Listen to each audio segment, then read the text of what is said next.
Right then, part two. So, part two, day two of the challenge.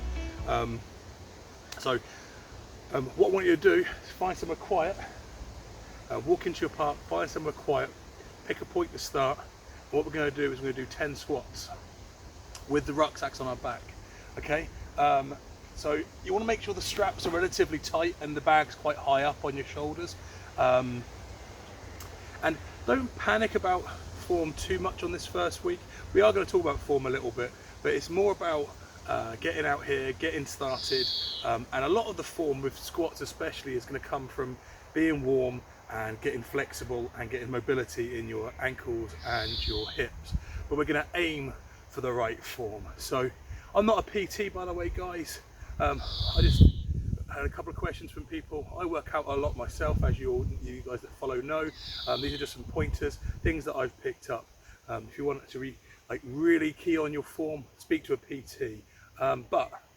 So we're going to stand with our feet about a shoulder width apart. For those of you that have never squatted before, it's about a shoulder width, maybe a little bit extra. They should be a comfortable position that you should be able to jump from. Okay. I'm going to turn sideways for the next bit. And what I'm going to do, me personally, because I'm using a rucksack on my back, I'm going to bring my hands up in front of my face, with my thumbs pointed towards me, keeping my elbows high. And what that's going to do is going to help me to keep my shoulders up and back and my head up nice and straight. And then I'm going to take a nice neutral stance, shoulders back, head up. I want to look forward, not down, not up, just forward. And all I'm going to do is squat down and then back up, nice and slow. And like I said, maybe the first couple of sets, you'll find that your heels will lift a little bit. Try and push your heels down, and what you'll find as you warm up and as you do your first couple of sets, your heels will naturally be able to push down to the floor easier. That's just flexibility in your ankles and your hips. So don't panic too much if they rise a little bit. If they're always rising throughout the entire workout and in the next few weeks, then you've really got to work on that. And it's better to go short, as in to stop your squat short before your heels come up. So go as low as you can before your heels come up, stop, and then come up. And when you get to the top, push your hips forward and really squeeze your bum, almost like a thrust at the top. Yeah, and the whole time try to keep your shoulders and your head up. I'm trying to talk to the camera, but which is not really useful for doing this. But one more time. So we're going to go down as far as we can, stop at the bottom, and come back up and squeeze my bum and push through with my hips like a thrust at the very top. We're going to try to do 8 to 10 of those. Not too fast either.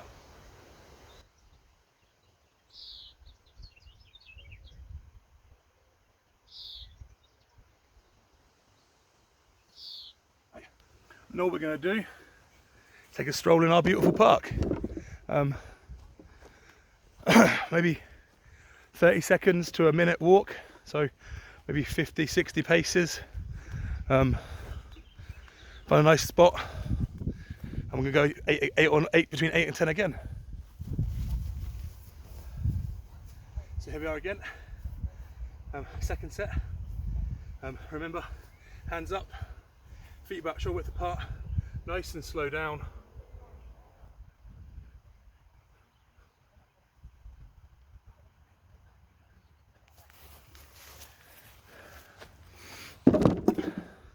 Like I said in the first part of the video, most PTs, and they're right to say this, most PTs will tell you that you have to get as low as possible, that you have to basically, when your thighs come down, you want your thighs to be horizontal at first, and then eventually as you get better at this, you want to break the horizontal plane, as they'll call it, by dipping your bum lower than the horizontal of your thighs. And they're true that you do want to do that, but you want to do that with good form. You want to do that with your ankles, your heels, sorry, pushed into the ground. And if you can't do that, then there's no point in stressing about it. You're better off doing a slightly shorter squat, but keeping your heels planted, not letting them pick up and hit lift.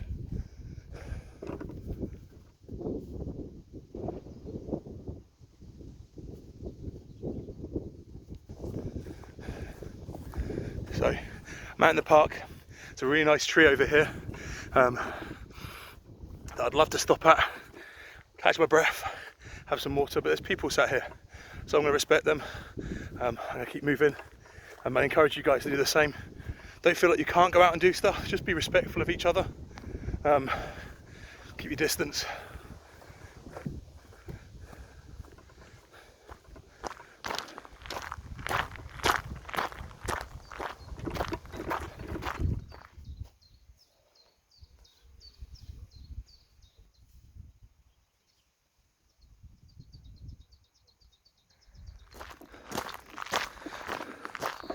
So we're actually going to move around another part of the park now. I've still got maybe 2 or 3 sets of squats to do. I'm not going to bore you with them. I'm going to get them done, and then we'll look at lunges. Right, squats are done. So I carried on and I did about 4 more sets. So I probably spent about 10 minutes doing squats, but I'd recommend you do like half that. So especially if you haven't done any of this for a while, do 4 sets, maybe 5 tops, maybe even 3, depending on how out of shape you are. But you want to spend about 5 minutes. So do a set and then walk for maybe 40 seconds. Get yourself sorted out. Do another set. If you're going to do 5 sets, you can it's probably about 5 minutes actually. Probably take you about 12 to 15 seconds to do your reps.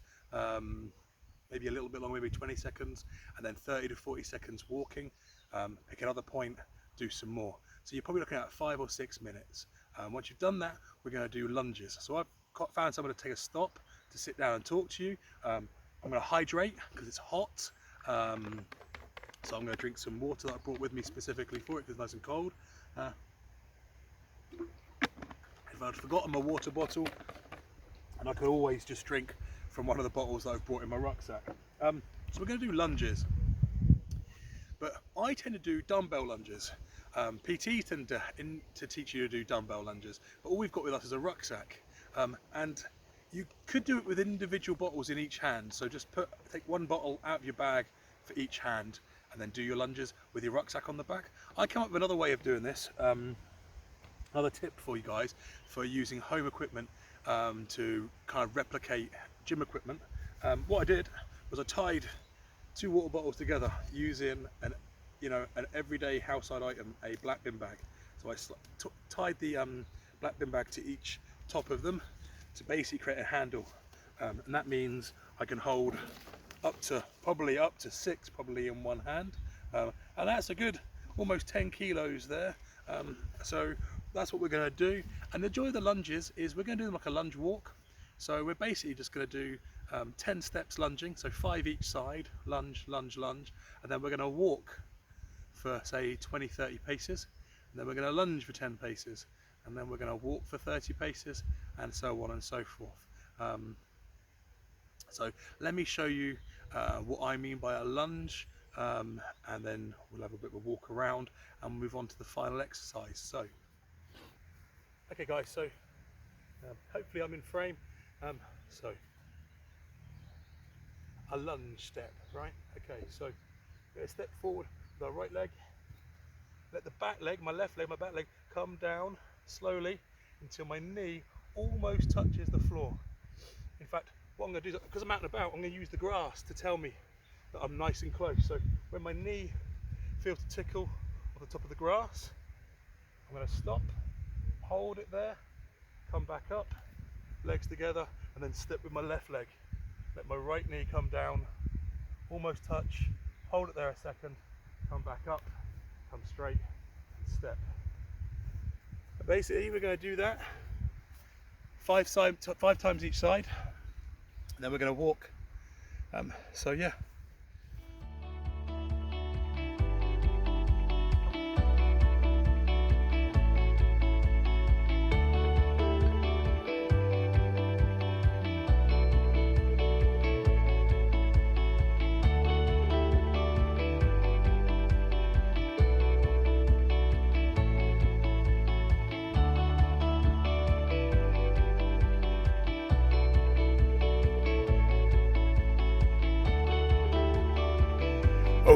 So lunge walking. I would typically, if it was me and I wasn't recording it on a film, I wouldn't have done it up and down like that. I'd probably done it in a great big loop. Carried my bag empty on my back, carried the water bottles in my hand, and just basically go for a walk around the edge of the park. Yeah, 10 paces lunging, and then maybe 30 or 40 paces normal, and then lunge again. Again, flexibility and mobility. I happen to pick the bit of the park that's on a slope, so my balance was all over the place. That's good for your core strength, so don't panic if you can't find a dead straight bit of earth. That's great. That rockiness is going to push you off balance. You're going to have to use your core muscles to pull yourself back up again. That's really good. Wouldn't be so great if you're in a gym and you're wobbling all over the place, because it's a flat surface, but just cut yourself a bit of slack when you're out training outside in natural environments. So last thing, we're going to now head towards the exit. So as long as there's not too many people near where I came in, we're going to head back that way, and we're going to do our third and final exercise, which is going to be swings.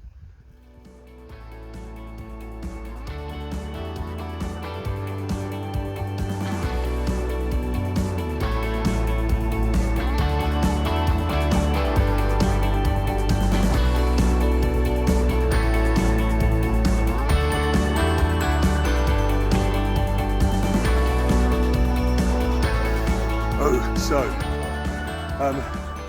last exercise, we're now pretty much back roughly where we started at the start of the park. I'm going to do like maybe 4 or 5 sets of these.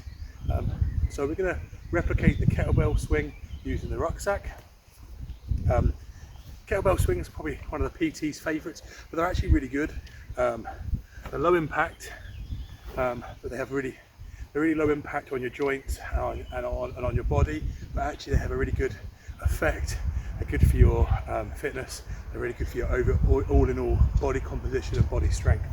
So usually do this with a kettlebell. Hold the handle, feet about shoulder width and a half, a little bit wider than your squat, but not by much. You can bring that in a bit narrower with the kettlebell because the ball's smaller. We're going to have to widen our stance a little bit to compensate for throwing a rucksack between our legs. And all it is, all the swing is feet about shoulder width and a half apart. Hold onto the rucksack by its handles at the top. And we're going to swing it between our legs. We're going to bend our knees. Then we're going to let it swing back up. With a kettlebell, you tend to bring it like quite far up, like up here, and then all the way through. And we're probably not going to be able to do that with a rucksack. Don't panic, it's just the movement, and what's important is letting our knees bend ever so slightly here as we reach back. And we get to the top of it, whether it's down here or up here, we get to the top, letting our legs straighten and pushing our hips through.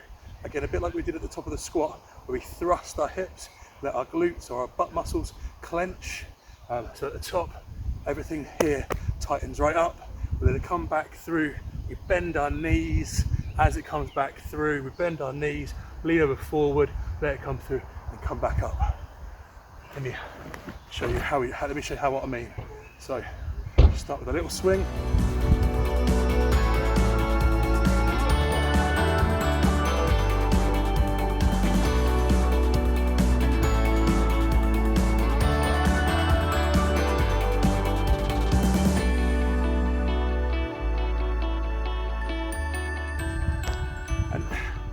It's one of those deceptive workouts.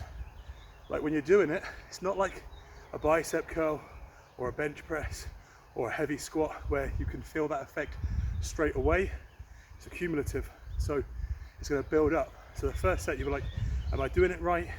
Can't really feel much, but just focus on bending your knees slightly, reaching through, coming up, shoulders up, shoulders back, head up, shoulders back, swinging up.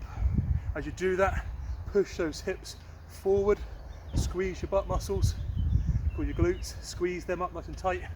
Then let it come back down, bending your knees, arms through, and then back up again. The trick is to do this with time, so nice and slowly, but obviously you've got to work with gravity, and that will kind of take the pace. If you don't find it comes up too high, don't panic, it doesn't matter. So I'm basically going to do a set of those, wait 30 seconds and do another set. I'm probably going to do 5 or 6 sets. Bear in mind also, you've just done squats and you've just done lunges. So this is real kind of like, the bottom of this is really stretching, the top of this is contracting again, just like we were doing with our squatting. Start again.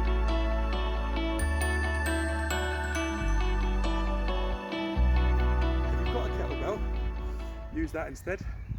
If you've got a kettlebell, use that in your bag instead of water bottles.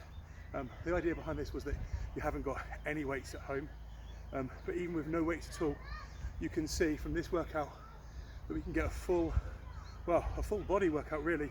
We focused on the legs today, so this is part 2. This should be your day 2.